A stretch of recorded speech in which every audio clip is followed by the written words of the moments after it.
आज राज्याचे विरोधी पक्षनेते अंबादास दानवे यांनी डोंबिवली इथे झालेल्या स्फोटाबद्दल आणि गेल कंपनीबद्दल माहिती न घेता जे काही वक्तव्य केलेलं आहे त्याचा खुलासा मी या ठिकाणी करतोय। सर्वप्रथम डोंबिवलीमध्ये जो ब्लास्ट झाला त्याच्यानंतर मी राज्याचा उद्योग मंत्री म्हणून घटनास्थळी भेट दिली। माझ्यासोबत खासदार श्रीकांतजी शिंदे देखील होते।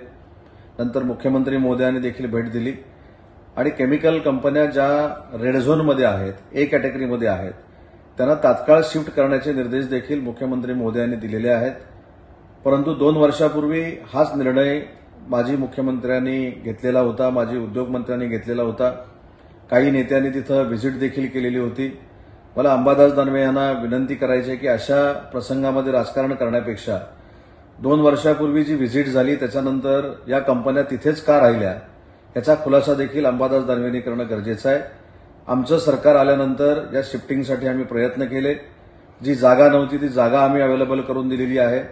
आचारसंहिता असल्यामुळे जागेचे अलॉटमेंट आम्ही करू शकलो नाही, परंतु 4 तारखेनंतर मुख्यमंत्री महोदयांनी जी घोषणा केलेली आहे त्याची तात्काळ आम्ही अंमलबजावणी करू।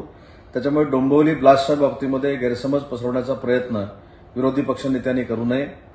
राहिला विषय गेलचा, गेल कंपनीच्या बाबतीमध्ये देखील विरोधी पक्षनेत्यांनी पूर्ण माहिती घेतली पाहिजे। 2022ला गेल कंपनीचं एक पत्र एमआयडीसीला नक्की आलं होतं।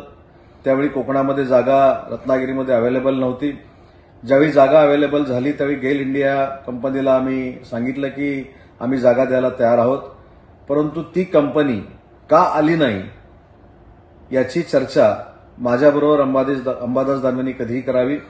रिफायनरीच्या बाबतीमध्ये ज्या लोकांनी विरोध केला, रिफायनरीला ज्या लोकांनी विरोध केला, ज्या लोकांनी रिफायनरी घालवण्यासाठी आंदोलनं केली, त्या ठिकाणी आम्ही जर गेल कंपनी घेऊन आलो तर आमच्यावर देखील ही वेळ येईल अशी चर्चा आमच्या अधिकाऱ्यांबरोबर त्यांची झाली आणि त्याच्यानंतर कदाचित हा त्यांनी निर्णय घेतलेला असावा।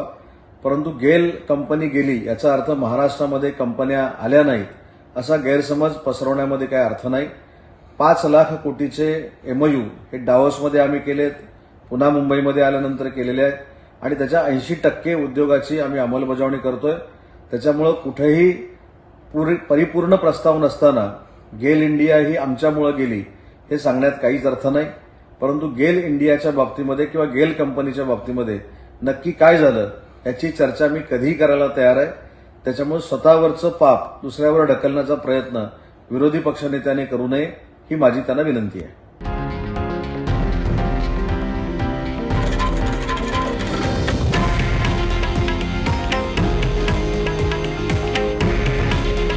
हे आहे देशातील नंबर 1 न्यूज नेटवर्क आणि आपण पाहत आहात TV9 मराठी। काळजी तुमची, हित महाराष्ट्राचं।